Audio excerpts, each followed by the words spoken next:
banyak mahasiswa yang belum paham tentang kejang demam maupun infeksi susunan saraf pusat. Apakah kalian ada kegiatan lain setelah jam 8.40?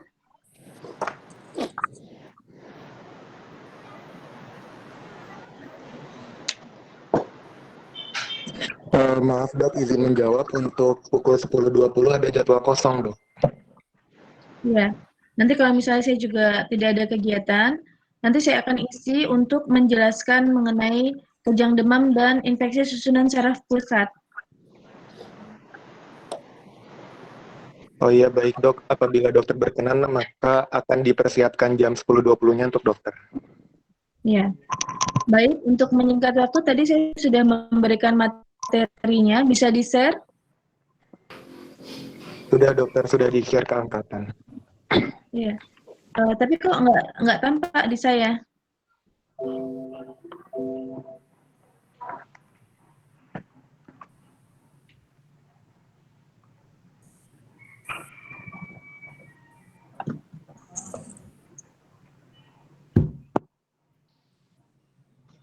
Ya, baiklah. Bismillahirrahmanirrahim ya. Mengenai cerebral palsy, kita bisa lihat slide pertama mengenai definisi dari cerebral palsy.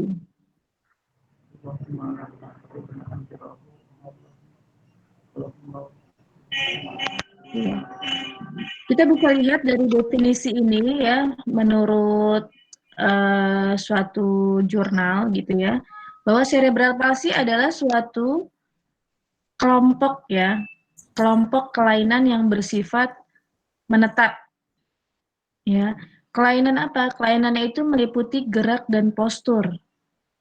Jadi kalau tidak ada kelainan gerak, tidak ada kelainan postur, itu bukan cerebral palsy. Ya, begitu banyak kelainan yang bisa terjadi pada seseorang.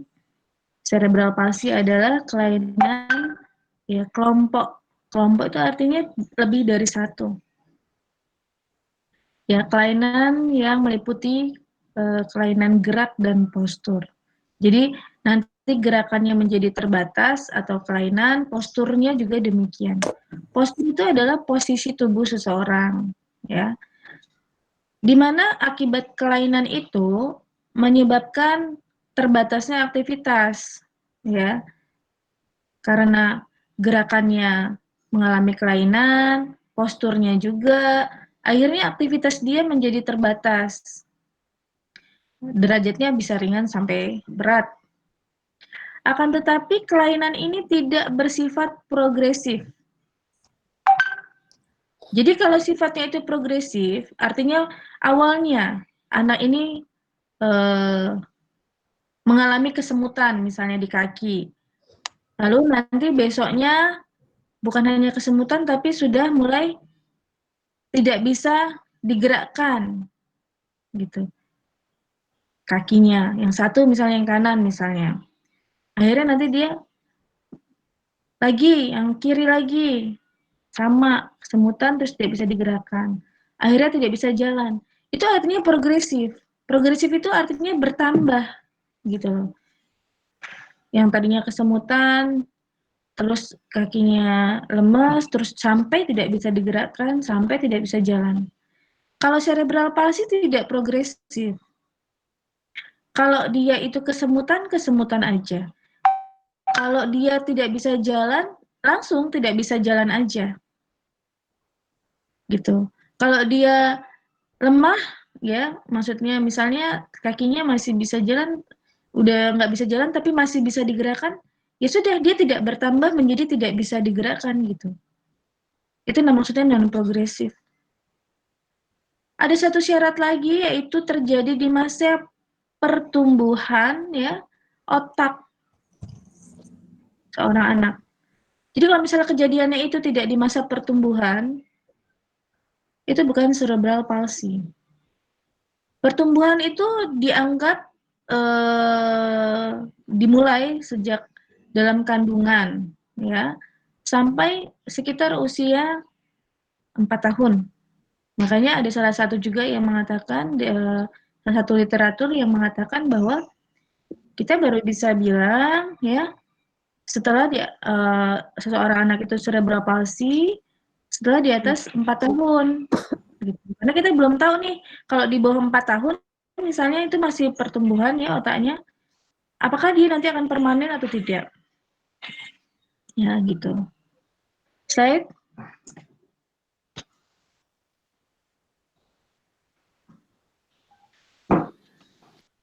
Nah, tadi udah dikatakan bahwa jadi cerebral palsy itu kata kuncinya ya kelompok. Ya, jadi bukan satu kelainannya. Yang kedua, kelainan gerak dan postur, ya. Terus menyebabkan keterbatasan aktivitas, ya. Terus apa namanya tidak progresif, ya. Terus terjadi pada masa pertumbuhan otak, ya. Jadi nanti kalau kita bicara mengenai derajat ya terbatasnya aktivitas itu ada yang namanya gross motor function classification system. Kamu bisa cari di Google ya, di situ nanti tertera derajat-derajatnya ya, yang disebut dengan derajat ringan atau derajat 1, derajat 2, derajat 3. Silakan kamu belajar sendiri. Slide. Kalau kita bicara apa penyebabnya ya, itu bisa kita klasifikasikan menjadi 3. Apakah itu faktor sebelum kelahiran, artinya dalam kandungan? Apakah itu faktor saat kelahiran? Apakah itu faktor setelah lahir? Ya. Pada waktu sebelum lahir, itu bisa terjadi dalam kandungan. Misalnya, adanya infeksi dalam kandungan. Yang paling sering adalah SARS, toxoplasma, rubella, CMV, sama herpes yang terjadi pada ibunya ditularkan ya atau transmisi secara vertikal, ditularkan dari ibu ke janin yang dikandungnya ya melalui plasenta. Faktor lain lagi dalam kandungan, ya misalnya ibunya preeklamsia, ya kejang selama kehamilan yang kejangnya itu berat, sehingga menyebabkan oksigenasi ke janin yang dikandungnya terganggu. Ya, karena saat kejang oksigenasi terganggu, otomatis berdampak pada janin, sehingga kebetulan misalnya itu terjadi pada fase brain development atau pertumbuhan otak, ya tentunya itu akan mengganggu. Perinatal artinya kelahiran. Ya, kita tahu bahwa proses persalinan bisa menimbulkan masalah. Misalnya persalinan pada ketuban pecah dini yang akhirnya bisa menyebabkan ketubannya habis. Akhirnya bayinya lahir tidak menangis atau mengalami asfiksia, ya. Terus misalnya proses partus tidak maju, ya, sehingga diinduksi misalnya, tapi tetap aja tidak berhasil, ya. Itu faktor persalinan. Terjadinya perdarahan hebat pada ibunya, sehingga tentunya mengganggu oksigenasi dan nutrisi pada bayinya, mengalami asfiksia, ya. Itu semua adalah faktor persalinan. Postnatal, yaitu setelah lahir. Misalnya terjadi hiperbilirubinemia, di mana terjadi peningkatan bilirubin indirect, ya, yang sangat tinggi sehingga menempel di otak yang bisa kita sebut dengan kern icterus, ya, itu bisa menyebabkan gangguan di otak dan itu permanen.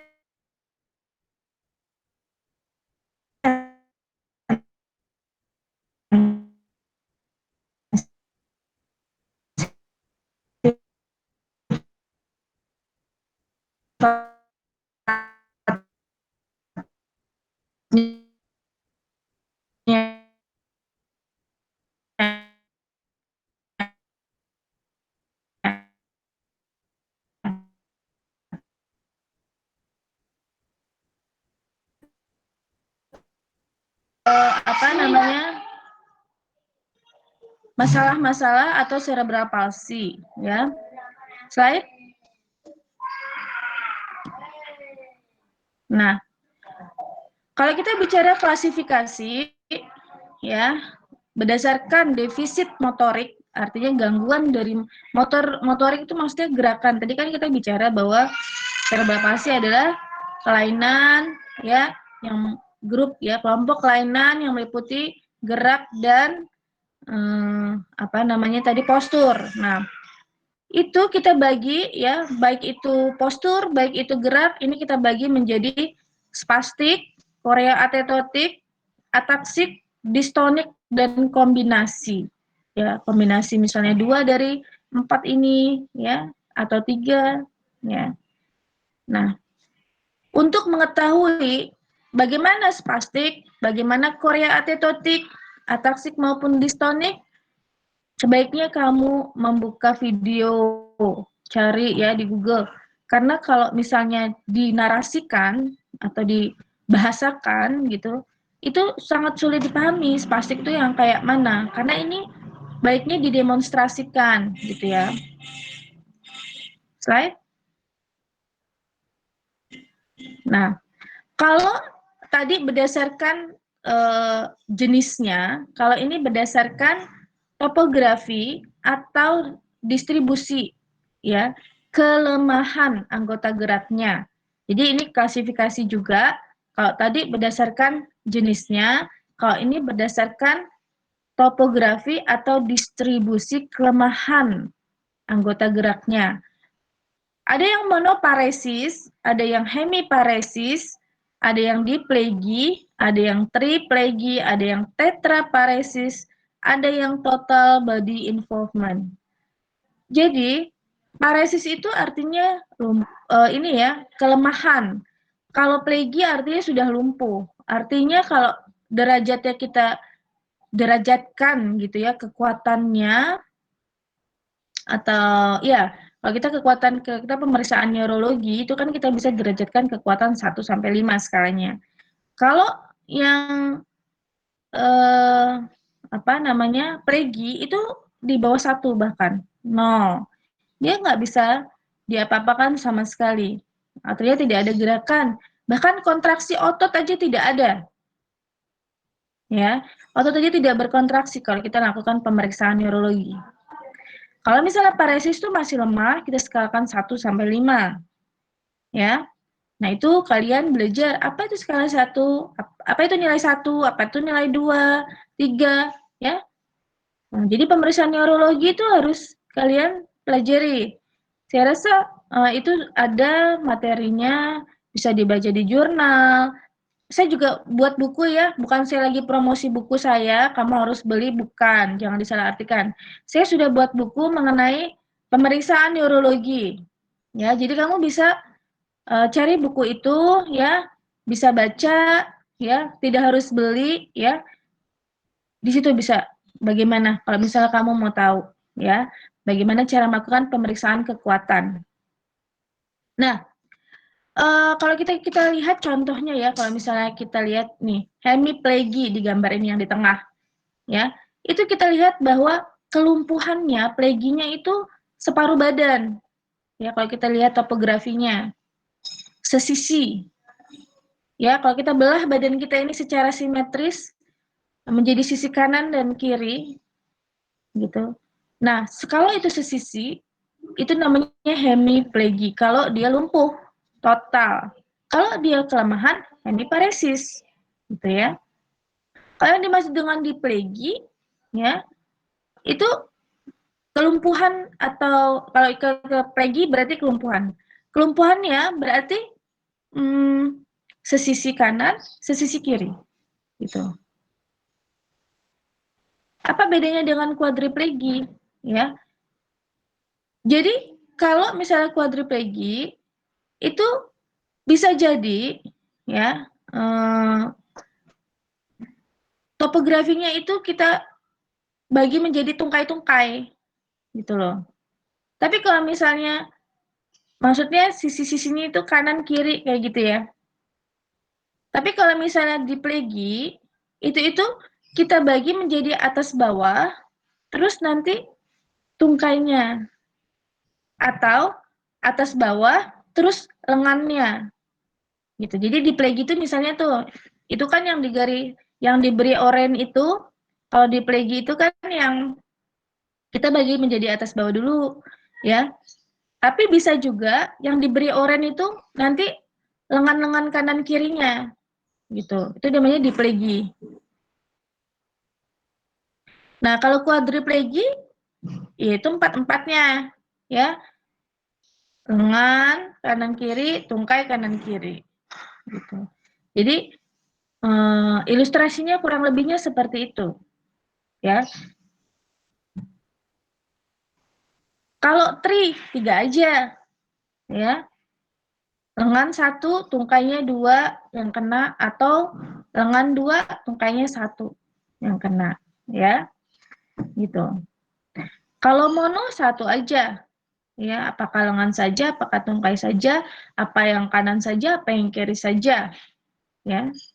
Kalau total body involvement, ya, itu berarti ini apa namanya, baik bukan hanya kita bagi tungkai-tungkai itu, tapi semua motorik, otot-otot motorik, ya, yang ada di tubuh kita itu mengalami kelumpuhan. Misalnya di bagian tengah itu kan kita ada nih otot-otot interkostalis misalnya. Terus di perut ada ya musculus rectus abdominis misalnya. Nah, itu semua mengalami kelumpuhan. Jadi di bagian-bagian tengah tubuh kita itu juga yang ada otot-otot motoriknya tuh terkena. Gitu. Ya, slide berikutnya. Oke. Ada yang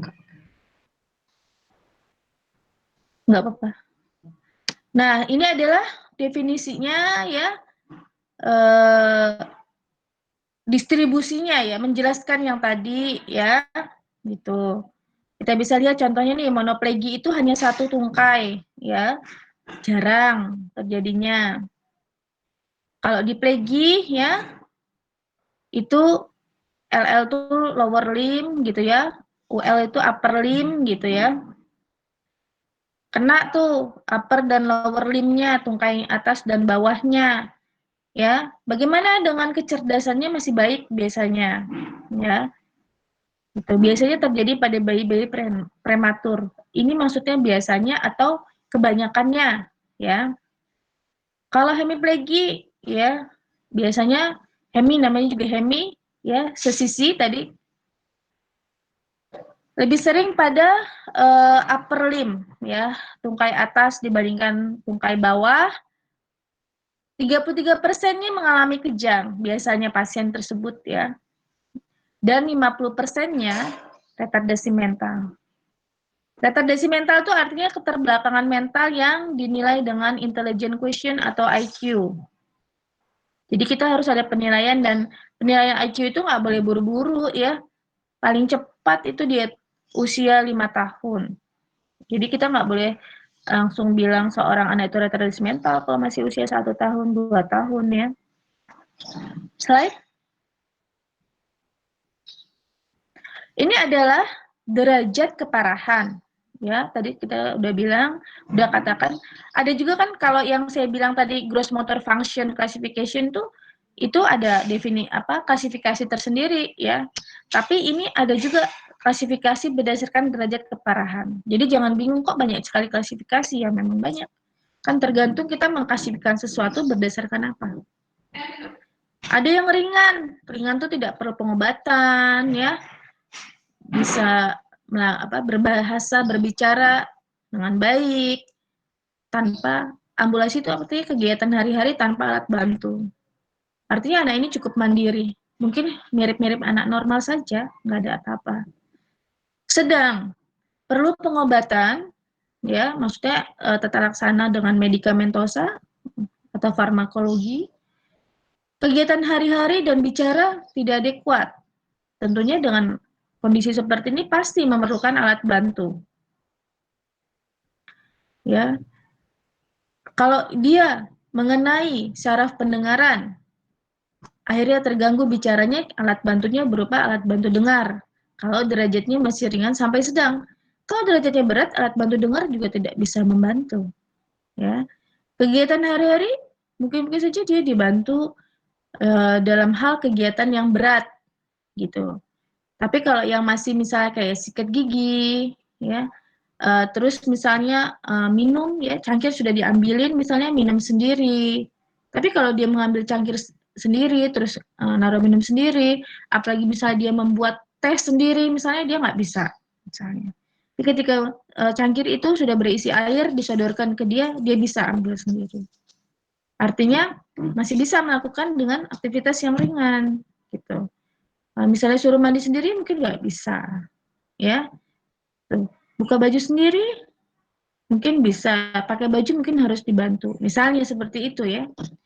Nah, kalau berat itu butuh perawatan khusus karena biasanya dia akan tergeletak di tempat tidur. Tidak melakukan apa, maksudnya sama sekali tidak bisa melakukan kegiatan harian. Jadi kan harus dirawat. Karena kalau misalnya di tempat tidur terus-menerus kan bisa dekubitus ya atau luka di bagian tubuh bagian bawah karena misalnya posisi yang terlentang terus-menerus. Jadi harus dirawat, harus dibantu, miring ke kanan, miring ke kiri, gitu loh. Terus kalau misalnya dia terus-menerus tergeletak di tempat tidur, akhirnya sekret atau lendir di saluran nafas tertumpuk di paru-paru, ya. Akhirnya dia sulit kan dia ngebatukin aja nggak bisa, misalnya. Ini kan butuh perawatan khusus. Harus dinebulisasi misalnya dibantu, terus harus difisioterapi, ditepuk-tepuk punggungnya supaya dia bisa mengeluarkan lendirnya, itu butuh perawatan. Nah, jadi tidak bisa merawat diri sendiri gitu ya, apalagi melakukan kegiatan harian, bicara juga tidak bisa. Ini yang derajat berat. Nah, kita bayangkan bahwa hal-hal seperti ini bisa disebabkan seperti hiperbilirubinemia, ya, tadi yang udah saya bilang, bisa disebabkan oleh asfiksia. Jadi makanya kita ketika menolong atau melakukan pertolongan persalinan misalnya, kita harus betul-betul memberikan upaya maksimal karena misalnya terlambat, asfiksia berat, tidak dapat oksigen, ya terjadi hipoksik iskemik encephalopathy atau ada bagian otak yang iskemia, sehingga dampaknya cerebral palsy yang berat misalnya. Nah, kita bisa bayangkan bahwa dampak seperti itu bisa luar biasa. Hiperbilirubinemia, ya, misalnya bilirubinnya terlalu tinggi sehingga terjadi kronik icterus. Nah, jadi kita kalau misalnya ada pas bayi-bayi kuning, kita harus cek laboratorium. Dan memang prosedurnya dari Kemenkes ada di usia 3 hari kita harus secara rutin. Rutin tuh mau kuning mau nggak kuning dicek. Ya, kadar bilirubinnya. Nah, karena dengan pengecekan rutin diharapkan dapat deteksi dini jika ada hiperbilirubinemia dan dilakukan penanganan sehingga tidak terjadi kronik icterus, sehingga tidak terjadi cerebral palsy. Ya, slide. Ini bisa dibesarkan ya bahwa ini salah satu saja yang saya ambil dari jurnal ya, masih banyak sekali. Kalau kita mau baca banyak sekali referensi tentang alur diagnosis. Coba dibesarkan lagi. Ya, lagi. Ini contoh mengalur-alur cara mendiagnosis cerebral palsy. Misalnya nih, di pertama ada pertanyaan, apakah seorang anak ya memiliki kelainan gerakan dan postur yang itu menandakan adanya kelainan di sentral. Sentral itu maksudnya di otak dan saraf tulang belakang ya, atau medulla spinalis. Kalau tidak, ya itu bukan cerebral palsy gitu. Kalau iya, kita lanjut ke pertanyaan berikutnya.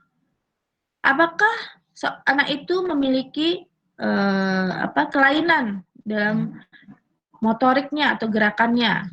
Ya, kalau tidak, itu bukan cerebral palsy.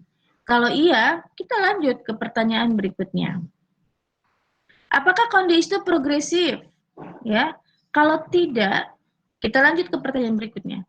Kalau iya, itu bukan cerebral palsy. Jadi, bayangkan, saya beri contoh aja di sini bahwa tidak mudah untuk menegakkan diagnosis cerebral palsy.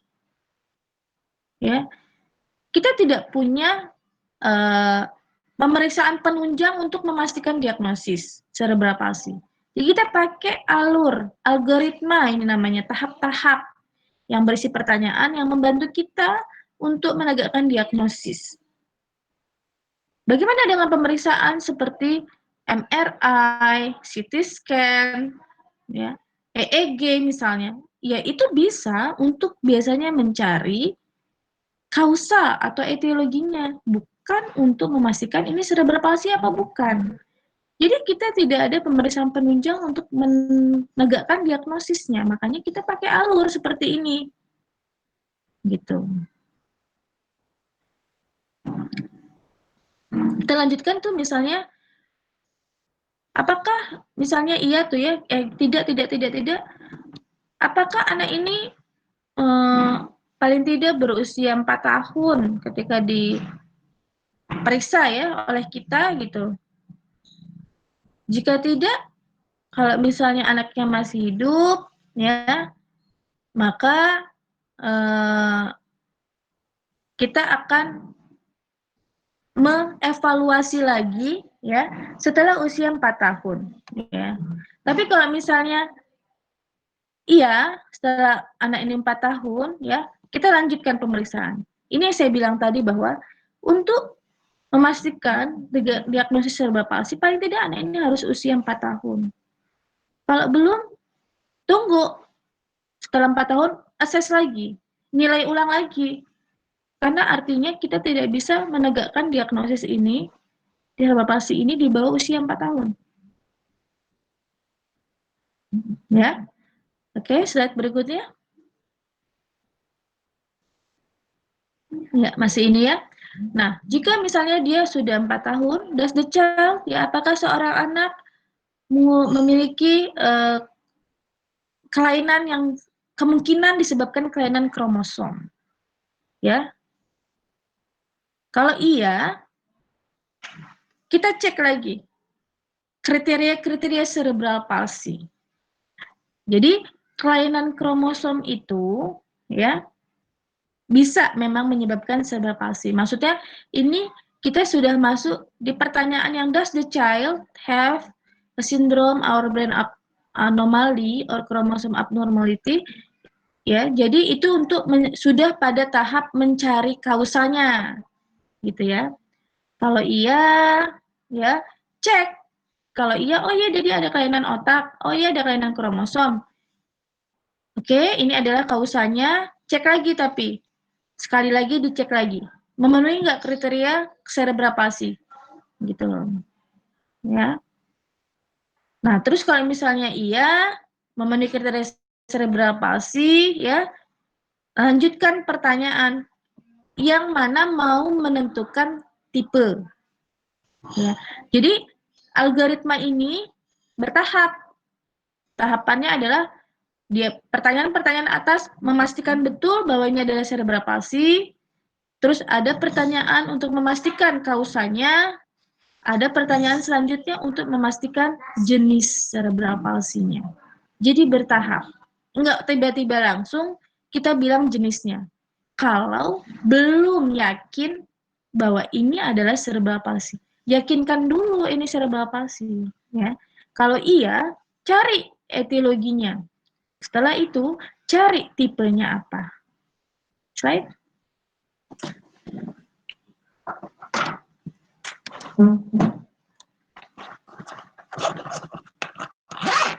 Oke, ini adalah tipe-tipenya. Nanti kalian bisa lihat sendiri ya apa yang dimaksud dengan tipe yang spastik ya. Tolong lihat video ya secara belajar mandiri ya apa yang dimaksud dengan atapsik, choreatetotik ya. Itu hanya bisa jelas dengan video ya. Slide. Nah, bisa dibesarkan?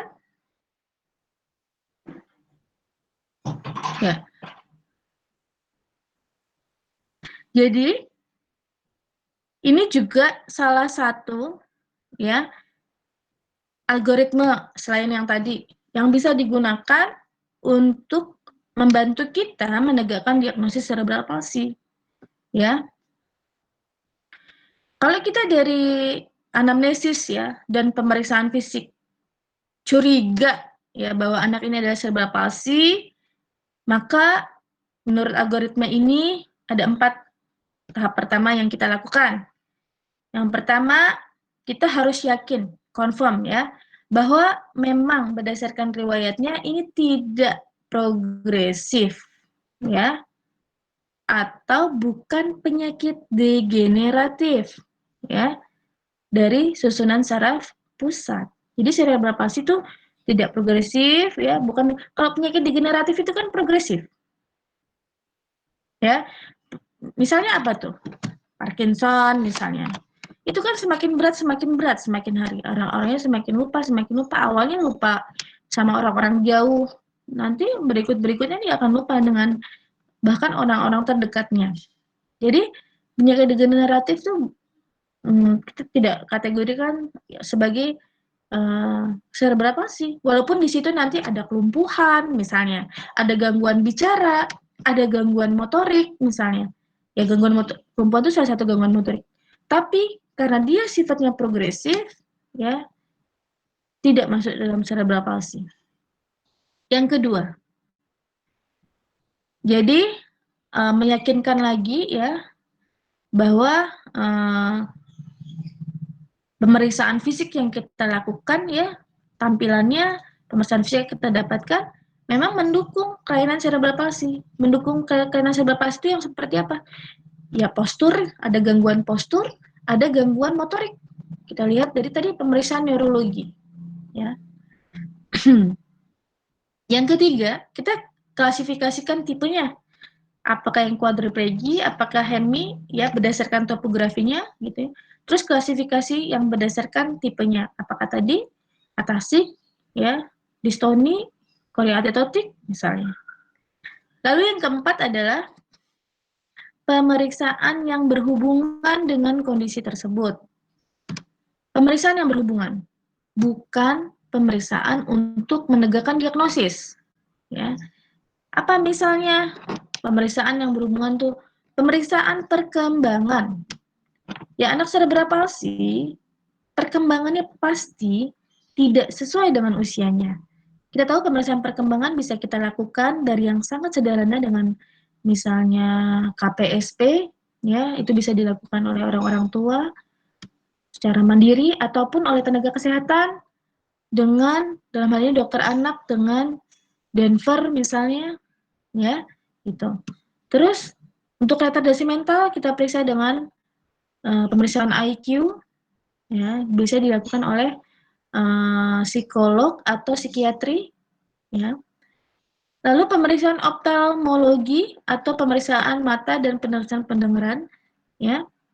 Ada tidak gangguan selain gerak dan postur karena biasanya misalnya infeksi TORCH misalnya di intrauterin ya selain menyebabkan gangguan postur dan gerak yang masuk ke dalam klasifikasi atau kriteria cerebral palsy juga ternyata ada gangguan pendengaran, ada gangguan penglihatan karena ada misalnya klasifikasi di otak misalnya.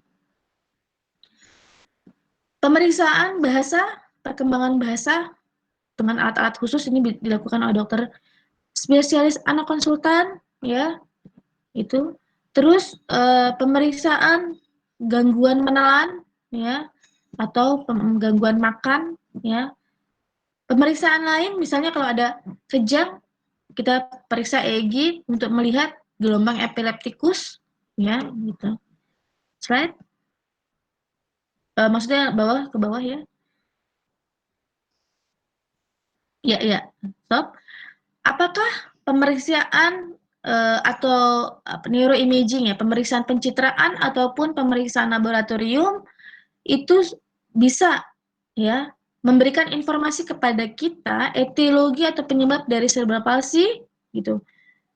Kalau iya, ya udah berarti etiologi sudah jelas, kriteria sudah jelas, ini diagnosisnya cerebral palsy et causa apa, udah jelas, ya.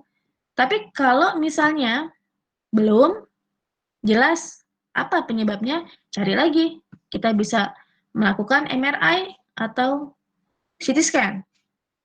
Untuk melihat, karena otak itu ada jaringan lunak, kalau kita mau mengetahui kelainan, lebih baik menggunakan MRI. Itu lebih disarankan, ya.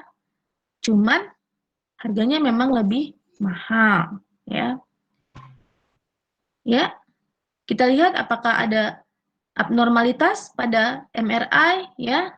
Kalau misalnya tidak ada abnormalitas, ya, dari pencitraan, kita cari lagi etiologinya dengan cara misalnya pemeriksaan yang berkaitan dengan kelainan metabolik, pemeriksaan kromosom yang berkaitan dengan kelainan kromosom, ya, gitu.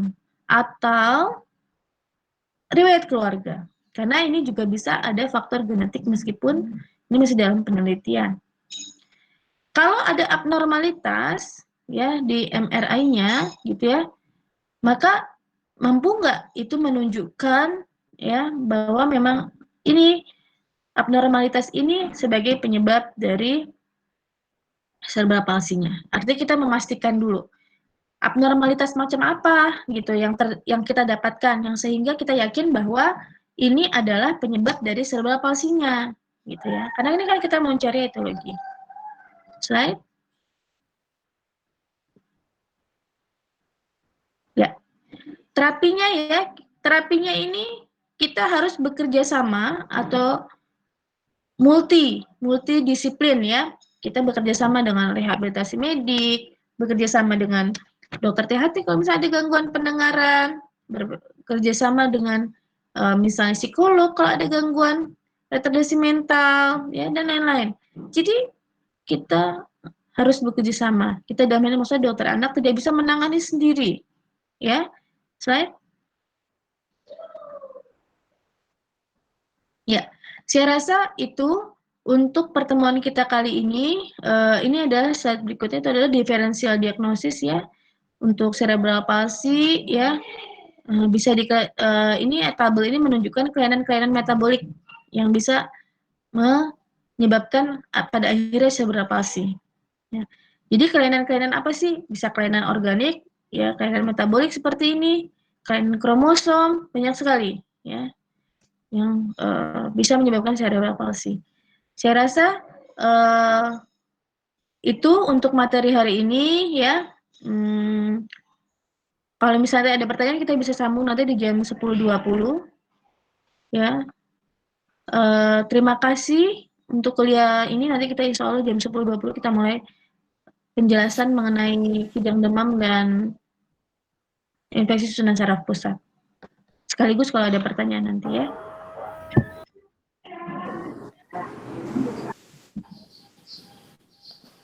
Terima kasih, Dok. Ya. Terima kasih, Dok. Terima kasih, Dok. Terima kasih, Dok. Terima kasih, Dok. Terima kasih, Dok. Terima kasih, Dok. Terima kasih banyak. Terima kasih banyak, Dok. Terima kasih, Dok. Dok. Terima kasih, Terima kasih, Dokter. Terima kasih, Dok. Wow. Terima kasih, Dokter. Terima kasih, Dok. Terima kasih, Dok. Trial. Waalaikumsalam warahmatullahi wabarakatuh. Terima kasih, Dok. Terima kasih, Dok. Waalaikumsalam warahmatullahi wabarakatuh. Terima kasih, Dok. Assalamualaikum. Terima kasih, Dok. Terima kasih, Dok. Assalamualaikum.